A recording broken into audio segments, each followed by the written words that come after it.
Pernah kebayang nggak sih kalau semua krisis besar yang dihadapi sebuah bangsa, mulai dari bencana alam sampai rusaknya moral, semuanya itu ternyata sumbernya cuma satu? Nah, kali ini kita akan bedah sebuah analisis tajam yang berpendapat persis seperti itu. Dan solusinya? Cukup radikal. Kembali total ke hukum ilahi. Analisis ini nggak pakai basa-basi loh. Langsung dibuka dengan klaim yang luar biasa besar. Kerusakannya itu bukan cuma di 1-2 area, tapi sudah sistemik, menyebar kemana-mana. Dari lingkungan, pendidikan, sampai ekonomi. Pernyataan ini jadi fondasi buat seluruh argumen yang akan kita telusuri bareng-bareng. Oke, jadi kayak apa sih wujud nyata dari krisis yang katanya meluas ini? Yuk kita lihat satu persatu gejala spesifik yang disorot oleh analisis ini. Nah, poin pentingnya di sini, sumber ini bilang kalau semua bencana ini bukan sekedar kejadian alam biasa.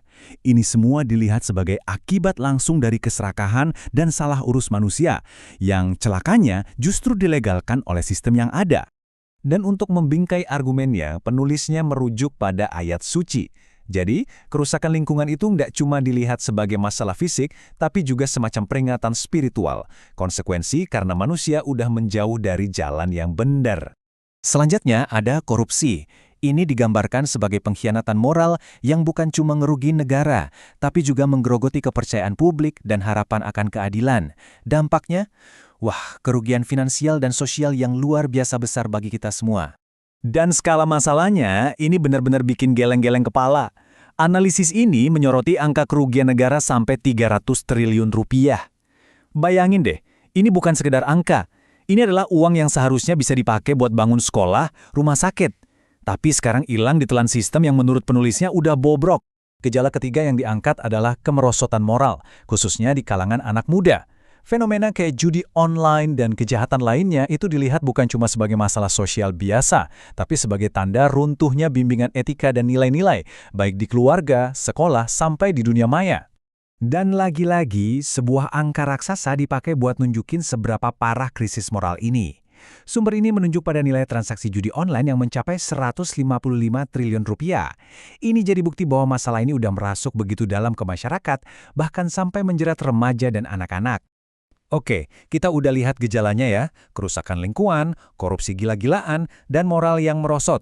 Sekarang, analisis ini masuk ke bagian paling krusial, mengidentifikasi satu akar masalah yang diklaim sebagai penyebab dari itu semua. Nah, ini dia biang keroknya menurut sumber ini, sekularisme. Dalam kerangka pemikiran penulis, inilah akar ideologis dari semua kerusakan yang terjadi. Kenapa? Karena sistem ini menempatkan kedaulatan di tangan manusia, bukan lagi di tangan Tuhan. Di sini kita bisa lihat kontras yang tajam banget. Di satu sisi ada sistem sekular buatan manusia. Hukumnya relatif, bisa berubah-ubah tergantung kepentingan, dan politiknya berjalan tanpa takut pada Tuhan. Di sisi lain, ada hukum ilahi, di mana kedaulatan itu milik Tuhan, hukumnya mutlak berdasarkan wahyu, dan keadilan itu dijamin. Untuk memperkuat poin ini, penulisnya mengajukan sebuah pertanyaan retoris dari kitab suci, dengan menyebut hukum buatan manusia sebagai hukum jahiliyah atau hukum kebodohan. Ini secara nggak langsung menekankan kalau hukum Tuhan itu jelas-jelas jauh lebih superior. Setelah diagnosis yang begitu tajam, sekarang kita beralih dari masalah ke solusinya. Apa resep yang ditawarkan untuk bangsa yang sedang krisis ini? Nah, jawabannya menurut sumber ini adalah sebuah seruan untuk perubahan yang sangat mendasar. Jadi, usulannya tuh jelas banget. Perbaikan tambal sulam itu nggak akan cukup. Yang dibutuhkan adalah pergeseran fundamental, ganti total sistem yang berlaku saat ini. Terus apa sih yang dijanjikan dari perubahan ini?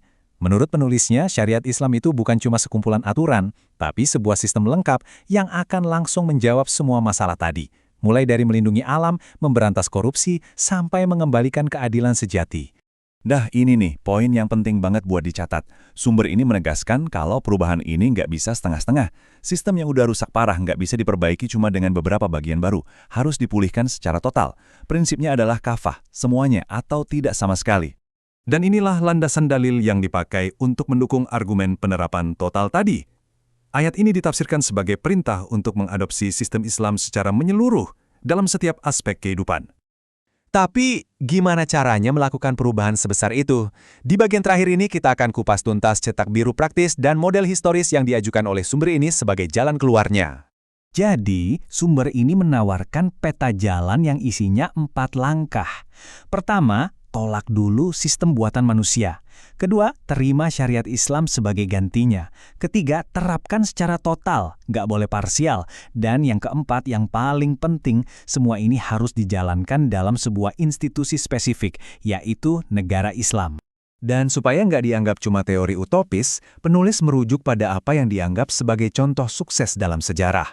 Mulai dari negara yang didirikan di Madinah, dilanjutkan oleh para khalifah awal, dan bertahan selama kurang lebih 13 abad sesudahnya. Ini disajikan sebagai bukti bahwa model ini pernah berfungsi. Menjelang akhir, analisis ini menyajikan satu kutipan pamungkas. Ini seolah jadi fondasi utama dari keseluruhan argumen, bahwa kunci menuju masyarakat yang adil dan benar adalah kepatuhan mutlak pada apa yang diperintahkan dan apa yang dilarang oleh Tuhan. Jadi pada akhirnya, analisis ini menempatkan kita di sebuah persimpangan jalan yang fundamental. Kita seolah ditantang untuk mempertanyakan dasar-dasar sistem yang kita jalani sekarang. Pilihannya disajikan dengan sangat kontras. Mau terus mencoba memperbaiki sistem yang ada, atau ganti total dengan yang baru.